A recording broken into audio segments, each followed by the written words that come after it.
Hello दोस्तों, क्या आपने कभी सोचा है कि आपकी जिंदगी में जो कुछ भी हो रहा है, उसका असली कारण आपका मन है? वो मन जो हर दिन आपके सोचने, महसूस करने और फैसले लेने का असली केंद्र है। क्या सच में हमारा मन ही हमारी तकदीर लिखता है? अगर मैं कहूं कि आपकी सफलता, आपकी खुशियां और आपकी असफलताएं, सब कुछ आपकी सोच के दायरे में है, तो आप क्या सोचेंगे? आज की इस वीडियो में हम द माइंड इज एवरीथिंग किताब की वो बातें जानेंगे जो आपके सोचने का तरीका ही बदल देंगी। चलिए इस जबरदस्त सफर की शुरुआत करते हैं और सीखते हैं कि कैसे हम अपने मन की शक्ति को पहचान कर अपनी पूरी जिंदगी बदल सकते हैं। चैप्टर 1, सोच ही सब कुछ है। शुरुआत वहीं से होती है। क्या आपने कभी सोचा है कि आपके जीवन में जो कुछ भी हो रहा है वह आपके ही दिमाग की उपज हो सकता है? किताब के पहले अध्याय में लेखक हमें एक अद्भुत सच्चाई से रूबरू कराते हैं। आपका दिमाग ही आपकी जिंदगी की नींव है। यह अध्याय हमें बताता है कि हमारी बाहरी दुनिया, हमारे रिश्ते, करियर, सुख दुख, ये सब हमारी सोच का प्रतिफल हैं। जो हम सोचते हैं वही हम अनुभव करते हैं। लेखक कहते हैं कि ज्यादातर लोग यह मानते हैं कि उनकी जिंदगी बाहरी हालातों पर निर्भर है, जैसे कि नौकरी कैसी है, घर कैसा है, समाज कैसा है। लेकिन सच्चाई इससे ठीक उलटी है। हमारी सोच ही हमारी परिस्थितियां गढ़ती है। यदि आप खुद को हारने वाला मानते हैं तो आप हारेंगे। अगर आप खुद को सफल और योग्य मानते हैं तो आप वैसा ही अनुभव करेंगे। इसी अध्याय में एक बेहद प्रभावशाली विचार सामने आता है। हमारा अवचेतन मन, सबकॉन्शियस माइंड, एक शक्तिशाली सेवक है। यह वही करेगा जो आप बार बार सोचते हैं। मतलब, अगर आप खुद से रोज कहते हैं कि आप कमजोर हैं, तो अवचेतन मन उस पर यकीन करके वैसा ही अनुभव करवाएगा। लेकिन अगर आप खुद को हर रोज यह बताते हैं कि आप मजबूत, आत्मविश्वासी और काबिल हैं, तो आपका मन और शरीर उसी हिसाब से बदलने लगते हैं। यहां लेखक मेंटल ब्लूप्रिंट यानी मानसिक खाका का जिक्र करते हैं। हर इंसान के दिमाग में खुद को लेकर एक नक्शा होता है। कैसा इंसान हूं, क्या कर सकता हूं, क्या नहीं कर सकता। यह नक्शा हमारे बचपन, अनुभवों और समाज से बनता है। लेकिन अच्छी बात यह है कि इसे बदला भी जा सकता है। लेखक हमें यह सिखाते हैं कि अगर आप सचमुच अपनी जिंदगी को बदलना चाहते हैं तो पहले अपने मानसिक खाके को बदलिए। खुद से सवाल कीजिए, मैं अपने बारे में क्या सोचता हूं? क्या ये सोच मेरी सफलता की राह रोक रही है? इस अध्याय में एक और जबरदस्त बात कही गई है। हमारे विचार हमारे अनुभवों की शुरुआत होते हैं। यानी हर चीज, हर काम, हर भावना, हर उपलब्धि पहले दिमाग में पैदा होती है। सोचिए, जब आप कोई सपना देखते हैं, वह पहले आपके दिमाग में ही आकार लेता है, फिर ही वो हकीकत बनता है। अब सवाल यह उठता है, अगर सोच ही सब कुछ है, तो सही सोचने की कला क्या है? क्या सिर्फ पॉजिटिव सोच काफी है, या फिर दिमाग को ट्रेन करने के और भी गहरे रहस्य हैं? चैप्टर 2, अवचेतन मन, छुपी हुई शक्ति जो जीवन बदल सकती है। पहले अध्याय में हमने जाना कि सोच ही सब कुछ है, लेकिन अब लेखक हमें उस रहस्यमय शक्ति के पास ले जाते हैं जो हमारी हर सोच को हकीकत में बदलने की ताकत रखती है। अवचेतन मन, सबकॉन्शियस माइंड, ये वो हिस्सा है दिमाग का जो हर समय जागृत रहता है, चाहे आप सो रहे हों या जाग रहे हों।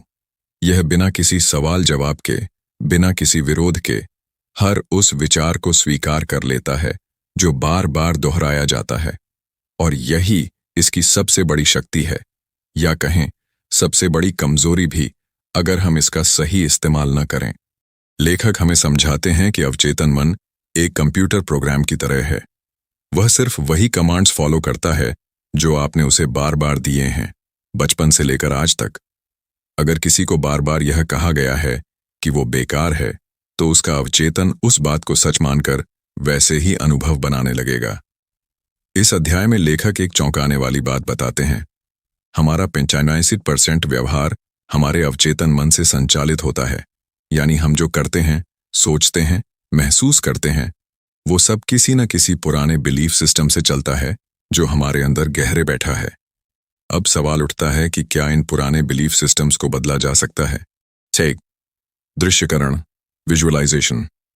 अगर आप अपने लक्ष्य को बार बार स्पष्ट रूप से दिमाग में देखते हैं, तो अवचेतन उसे सच मानने लगता है और शरीर उसी दिशा में काम करने लगता है। 2. सकारात्मक पुष्टि, पॉजिटिव एफर्मेशंस। रोज खुद से सकारात्मक बातें कहना, जैसे मैं आत्मविश्वासी हूं, मैं योग्य हूं। यह बार बार दोहराने से अवचेतन मन उसे सच मान लेता है। 3. ध्यान, मेडिटेशन। ध्यान से मन शांत होता है और दिमाग की गहराइयों तक पहुंचने में मदद मिलती है, जिससे अवचेतन मन के पुराने पैटर्न को बदला जा सकता है। लेखक यह भी बताते हैं कि अवचेतन मन भाषा या लॉजिक को नहीं समझता, वह सिर्फ भावना को पकड़ता है। इसका मतलब ये हुआ कि अगर आप कोई बात कहते हैं लेकिन मन से उस पर विश्वास नहीं करते, तो आपका अवचेतन उसे नहीं मानेगा। यानी सिर्फ शब्द नहीं, भावना जरूरी है। एक उदाहरण दिया गया है। अगर आप बोलें, मैं अमीर बन रहा हूं, लेकिन अंदर से डर, शक या निराशा महसूस करें, तो अवचेतन उस नकारात्मक भावना को पकड़ लेगा और वही अनुभव बनाएगा। इसलिए लेखक बार बार कहते हैं, आपका अवचेतन वही बनाता है जो आप महसूस करते हैं, न कि सिर्फ जो आप बोलते हैं। यह अध्याय हमें यह सिखाता है कि अगर हम अपने अवचेतन को सही इनपुट देना शुरू करें, सकारात्मक विचार, स्पष्ट लक्ष्य, भावनात्मक जुड़ाव, तो वह इन कमांड्स को लेकर हमारी पूरी जिंदगी को उसी दिशा में बदलने लगता है। चैप्टर 3, विचारों की शक्ति और शरीर पर उनका असर। क्या आपने कभी गौर किया है कि जब आप तनाव में होते हैं तो सिर्फ दिमाग ही नहीं, शरीर भी थका थका लगता है। जब आप डरते हैं तो पेट में मरोड़ सी उठती है, और जब आप किसी बात को लेकर बहुत उत्साहित होते हैं तो शरीर में ऊर्जा का संचार हो जाता है। यह सब कोई इत्तेफाक नहीं है। द माइंड इज एवरीथिंग का 3रा अध्याय इसी सच्चाई की परतें खोलता है। हमारे विचार हमारे शरीर को सीधा प्रभावित करते हैं। वहीं जब हम बार बार डर, चिंता या गुस्से से भरे विचार सोचते हैं, तो शरीर में कॉर्टिसोल जैसे स्ट्रेस हार्मोन का उत्पादन बढ़ जाता है, जो न सिर्फ मानसिक स्वास्थ्य को नुकसान पहुंचाता है, बल्कि हृदय रोग, हाई ब्लड प्रेशर और पाचन समस्याओं जैसी बीमारियों की जड़ बन सकता है। इस अध्याय में एक बेहद चौंकाने वाली बात बताई गई है। बहुत सी बीमारियां वास्तव में शरीर से नहीं, दिमाग से शुरू होती हैं। लेखक साइकोसोमैटिक डिसऑर्डर्स का जिक्र करते हैं, यानी वे बीमारियां जो शारीरिक रूप से तो महसूस होती हैं, लेकिन उनकी जड़ मानसिक होती है, जैसे कि माइग्रेन, पेट की जलन, स्किन एलर्जी या यहां तक कि हार्ट प्रॉब्लम्स भी मानसिक तनाव से जुड़ी हो सकती हैं। एक उदाहरण दिया गया है। एक महिला को लगातार सीने में दर्द होता था। डॉक्टरों ने हर टेस्ट किया, लेकिन कोई शारीरिक कारण नहीं मिला। बाद में पता चला कि वह सालों से अंदर ही अंदर गहरे डर और गुस्से को दबाए बैठी थी। जब उसने अपनी सोच और भावनाओं पर काम करना शुरू किया, तो दर्द धीरे धीरे गायब होने लगा। लेखक इस अध्याय में हमें यह समझाने की कोशिश करते हैं कि हम अपने विचारों से न केवल अपने भविष्य को, बल्कि अपने शरीर को भी गढ़ते हैं। हर नकारात्मक सोच शरीर में एक टॉक्सिक वेव भेजती है, और हर सकारात्मक सोच शरीर को हीलिंग की दिशा में ले जाती है। यहाँ एक बेहद जरूरी बात कही जाती है। आपका शरीर आपके विचारों की प्रतिक्रिया है। वह वही बनता है जो आप अपने मन में बार बार सोचते हैं। इसीलिए लेखक सलाह देते हैं कि अपने सोचने के तरीके को हेल्दी बनाइए, शरीर खुद हेल्दी हो जाएगा। हर दिन सुबह और रात को शांत मन से सकारात्मक बातें सोचिए। यह मानिए कि आपका शरीर हर पल आपके दिमाग के आदेश का पालन कर रहा है, तो उसे सही आदेश दीजिए। चैप्टर 4, आदतें, भावनाएं और सफलता का मनोविज्ञान। क्या आपने कभी सोचा है कि क्यों कुछ लोग बार बार असफल होते हैं, जबकि वे उतने ही काबिल होते हैं जितने सफल लोग? और क्यों कुछ लोग बार बार सफलता की ऊंचाई छूते हैं, भले ही उनके पास शुरुआत में ज्यादा संसाधन न हो? इस अध्याय में लेखक एक बहुत ही गहरी बात कहते हैं। आपकी सफलता आपकी आदतों और भावनात्मक सोच की गुलाम होती है। यानी आपके मन में बार बार उठने वाले विचार, आपकी रोज की आदतें और भावनाओं की गहराई तय करती है कि आप कहां तक जाएंगे। सबसे पहले बात करते हैं आदतों की। लेखक बताते हैं कि मनुष्य का मन एक प्रोग्राम्ड सिस्टम की तरह काम करता है। हमारी दिनचर्या, हमारे सोचने का तरीका, हमारी प्रतिक्रिया, ये सब बचपन से लेकर अब तक बनती आदतों का नतीजा है। और यही आदतें हमारे भविष्य को दिशा देती हैं। उदाहरण के तौर पर, अगर किसी की आदत बन गई है टालने की, प्रोक्रेस्टिनेशन, तो वह चाहे जितना भी टैलेंटेड क्यों ना हो, वह कभी समय पर काम पूरा नहीं कर पाएगा। दूसरी तरफ, अगर किसी ने खुद को मेहनती और अनुशासित सोचने और महसूस करने की आदत बना ली है, तो वह लगातार सफलता की ओर बढ़ता जाएगा। अब बात करते हैं भावनात्मक सोच, इमोशनल थिंकिंग की। यहाँ लेखक बताते हैं कि केवल सोचने से कुछ नहीं होता जब तक उसमें भावना ना हो। भावनाएं वह ऊर्जा है जो हमारे विचारों को वास्तविकता में बदलती हैं।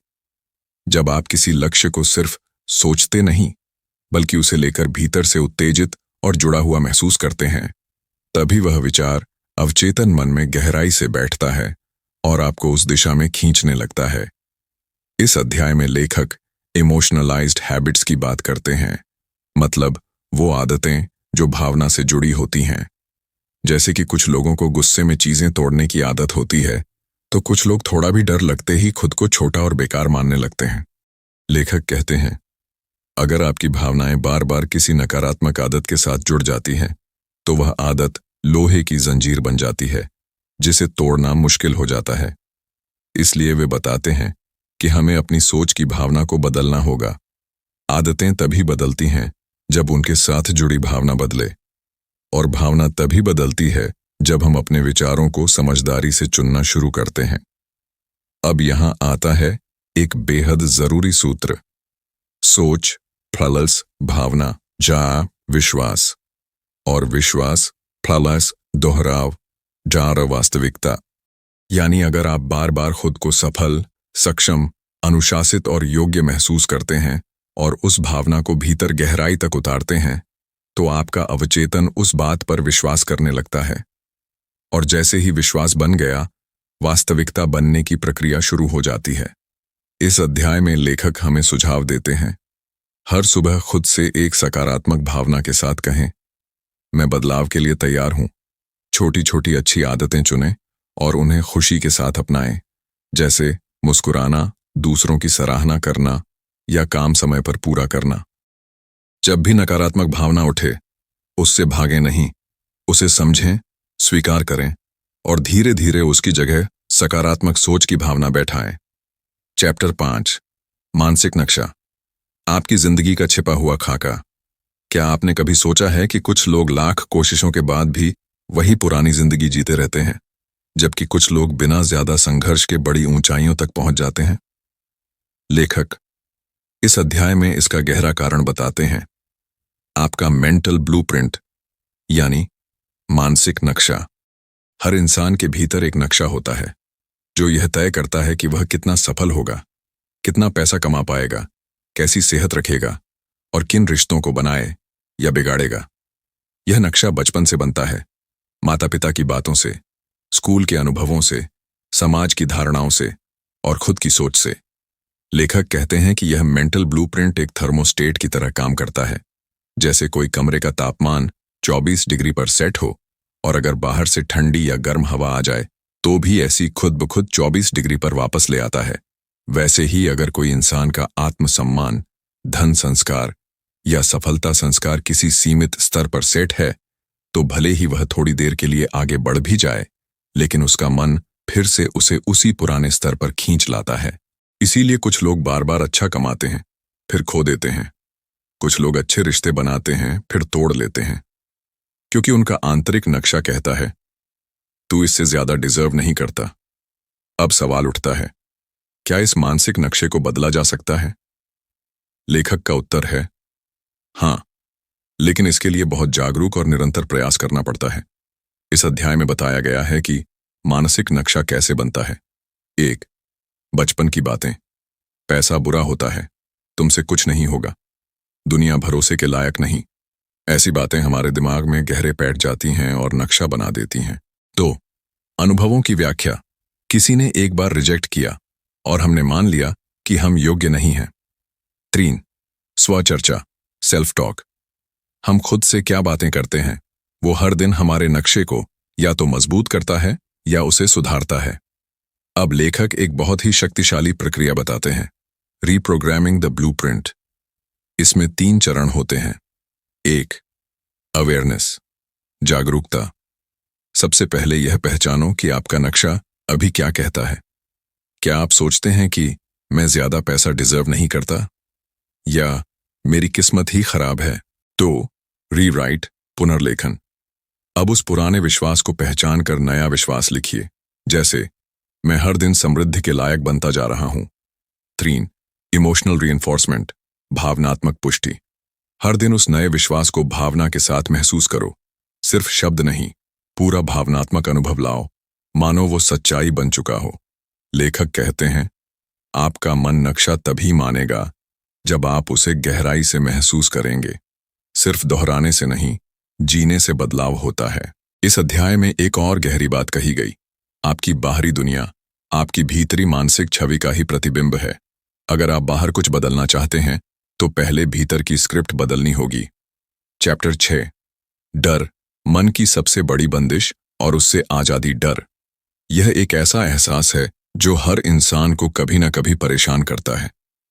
लेकिन क्या आपने कभी सोचा है कि डर सिर्फ एक भावना नहीं, बल्कि एक मानसिक जाल है जो हमें हमारी असली ताकत से दूर रखता है? लेखक इस अध्याय में बताते हैं कि डर असल में हमारी सोच की एक सीमा है जो हमारे अवचेतन मन ने बनाई है। यह सीमा हमारे अनुभवों, असफलताओं और दूसरों की बातों से बनती है। जब हम किसी चीज से डरते हैं तो हमारा दिमाग संभावित नकारात्मक परिणामों पर इतना ध्यान देता है कि हम कदम उठाने से डर जाते हैं।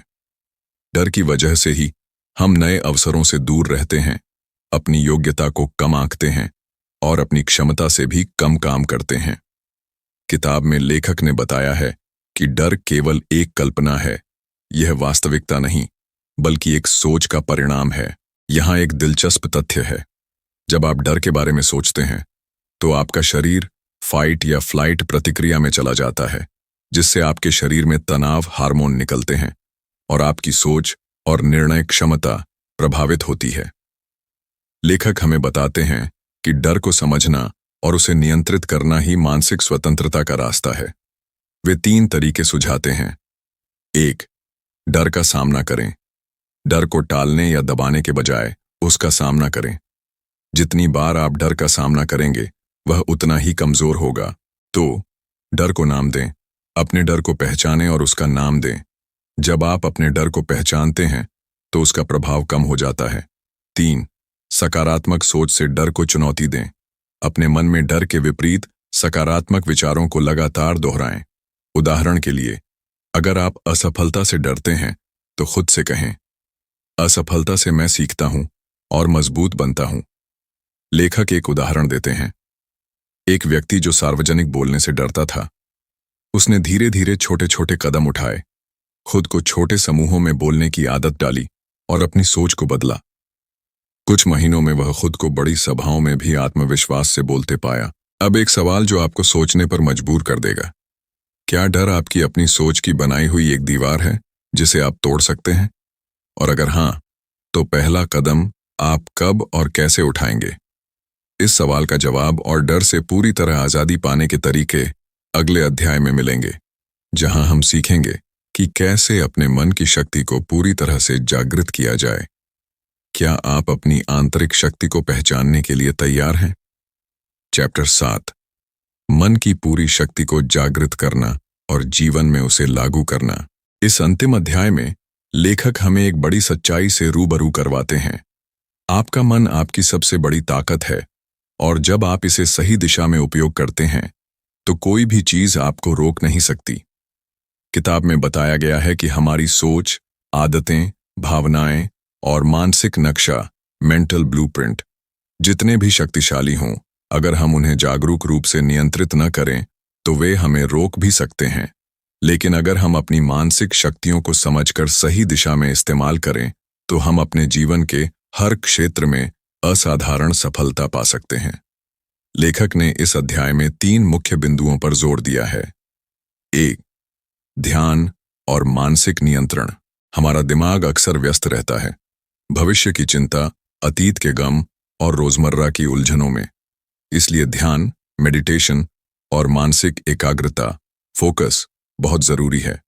किताब में बताया गया है कि रोजाना कुछ मिनटों का ध्यान आपकी सोच को साफ करता है, नकारात्मक विचारों को दूर करता है और आपको अपनी मानसिक ऊर्जा पर नियंत्रण देता है। 2. सकारात्मक पुष्टि और कल्पना। हमारे विचार हमारी वास्तविकता बनते हैं, इसलिए रोजाना सकारात्मक पुष्टि पॉजिटिव एफर्मेशंस का अभ्यास करना चाहिए। जैसे, मैं सफल हूं, मेरे पास सब कुछ पाने की शक्ति है, या मैं अपनी जिंदगी के निर्माता हूं। साथ ही अपनी कल्पना विजुअलाइजेशन के जरिए अपने सपनों को मानसिक रूप से महसूस करना चाहिए, जैसे वे पहले ही सच हो गए हों। 3. निरंतर अभ्यास और धैर्य।